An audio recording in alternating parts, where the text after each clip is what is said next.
Si vous ne voulez pas vous retrouver en prison thaïlandaise, qui n'est pas le Club Med français, alors vous devez regarder attentivement cette vidéo. Bon, c'est bientôt le jour J. Après des mois à baver sur les photos de la Thaïlande, vous voilà prêt à partir au pays du sourire. Vos valises sont prêtes, votre billet d'avion est bien au chaud, dans un porte-documents, et vous avez enfilé vos plus belles claquettes, sans oublier bien sûr vos chaussettes du 93. Alors que pourrait-il vous arriver de mal en plein paradis? Eh bien tout simplement, vous pourriez finir en prison, et pas forcément pour des crimes classiques tels que le vol, le recours à la violence, etc.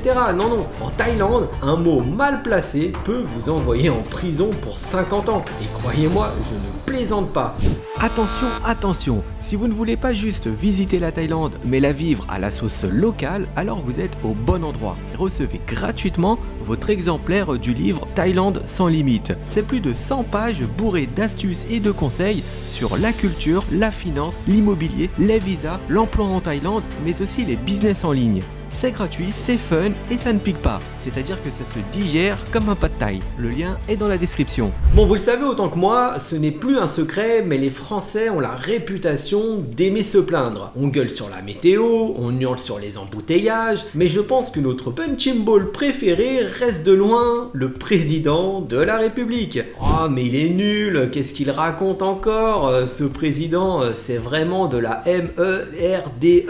Ah, les oreilles d'Emmanuel Macron doivent siffler à longueur de journée. En France et dans la plupart des pays occidentaux, ce type de comportement d'acharnement, ça passe. À vrai dire, c'est même considéré comme normal de râler sur le dirigeant du pays. Mais pas en Thaïlande. En Thaïlande, prononcer un seul mot de travers à l'encontre de la famille royale, c'est sanctionné par 3 à 15 ans de prison, voire plus. Et non, je ne plaisante vraiment pas. La section 112 du code criminel thaï est très clair. Quiconque diffame, insulte ou menace le roi, la reine, l'héritier présomptif ou le régent sera puni d'un emprisonnement de 3 à 15 ans. Dans les faits, la loi s'étend à tous les membres de la famille royale et accrochez-vous, cela inclut même les animaux de compagnie. Oui, vous avez bien entendu, vous n'avez pas le droit d'émettre des commentaires négatifs sur le feu maréchal Fufu.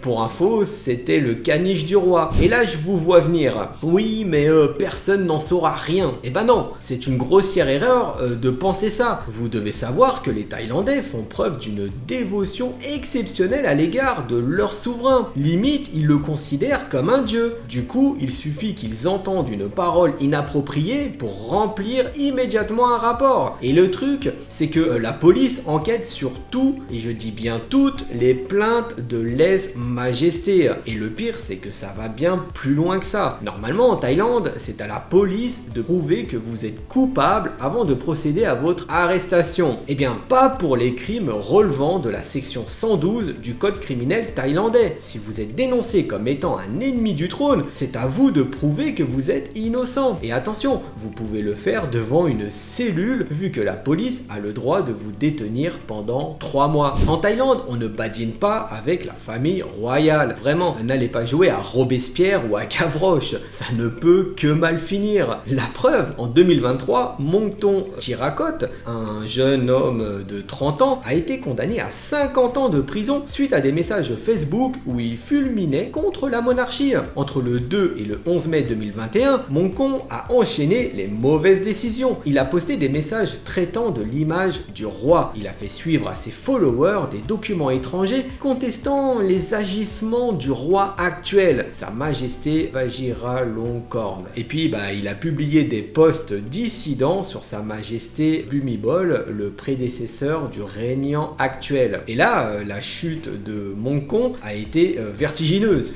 Imaginez un peu, non seulement il a critiqué la famille royale, mais il l'a aussi fait sur la scène internationale. Le 26 janvier 2023, Mongton Tirakot a écopé de 50 ans de prison sans possibilité de réduction. Son seul espoir l'histoire, c'est que le roi prenne pitié de lui et le gracie. Et ça, c'est quasi impossible. Une autre chose qui peut vous envoyer au fin fond d'une géole thaïlandaise, ce sont les jeux d'argent. Alors oui, je sais, les Thaïs parient sur tout et à tous les coins de rue. Mais vous n'êtes pas Thaï. Il est très peu probable que vous bénéficiez de la même complaisance. Et oui, là aussi, vous devez faire très attention. Avec vous, la police risque de vouloir faire un exemple et d'appliquer la loi à la lettre. Il faut savoir qu'en 1935, le gouvernement a approuvé le Gambling Act. Grosso modo, c'est un texte de loi qui rend illégal les jeux d'argent. Les seules formes qui sont autorisées sont les paris sur les courses de chevaux et la loterie nationale gérée par le gouvernement thaï. En dehors de ça, c'est no way.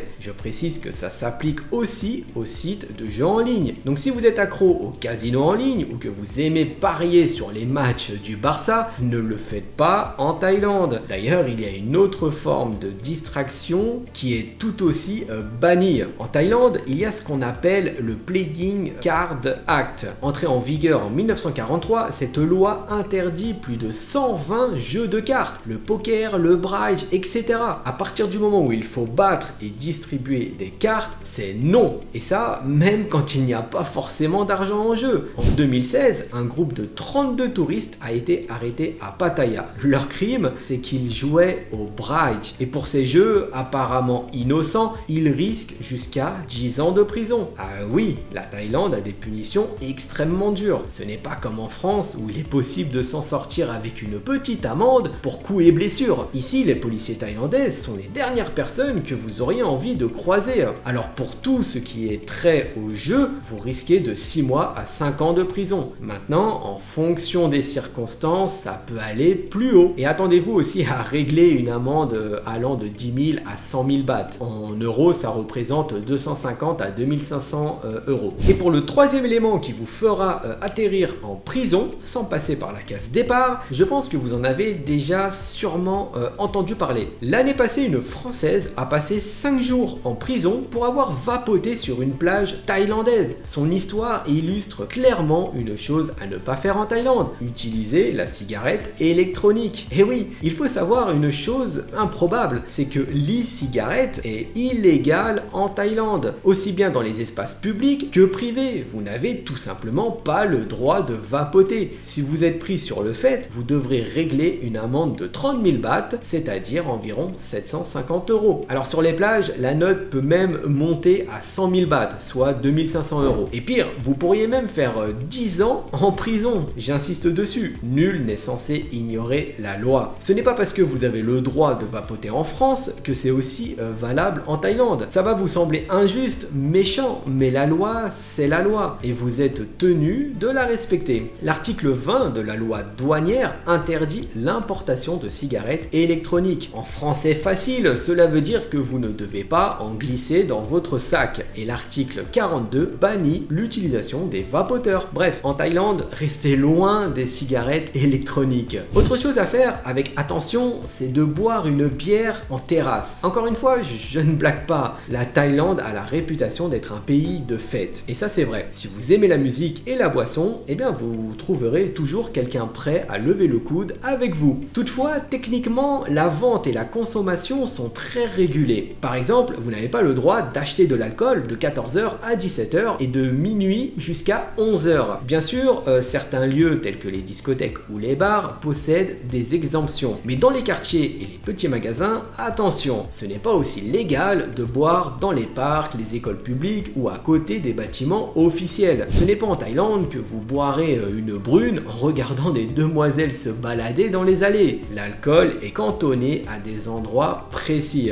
Et il y a aussi une autre chose à faire attention, c'est qu'il faut savoir qu'il est interdit de boire durant les fêtes religieuses et à la veille des élections. Bon, heureusement qu'ici, les sanctions liées à l'alcool sont beaucoup moins dures. Et très souvent, vous devrez juste payer une amende et puis c'est tout. Et dernier point, mais qui n'est pas vraiment illégal, mais dont je voulais vous parler, ce sont les tatouages de Bouddha. En fouillant les forums pour rédiger cette vidéo, une question revenait très souvent. Est-ce illégal d'avoir des tatouages de Bouddha? Alors, la réponse, c'est non. Mais si vous tombez sur des Thaïlandais un peu trop pieux, eh bien, ils risquent de vous faire la misère. Ça peut aller des regards mal placés à des fausses fausses accusations. Et voilà, c'est la fin de notre vidéo. Avec toutes ces recommandations, vous êtes prêts à aller explorer la Thaïlande sans passer par la case prison. Normalement, en faisant preuve de bon sens et en regardant plusieurs fois cette vidéo, tout se passera bien. Si vous êtes arrivé jusque là, mettez le mot Thaïlande en commentaire et bien sûr, lâchez un pouce bleu sans oublier surtout de partager un maximum cette vidéo à vos proches si vous souhaitez les revoir après un séjour au pays du sourire.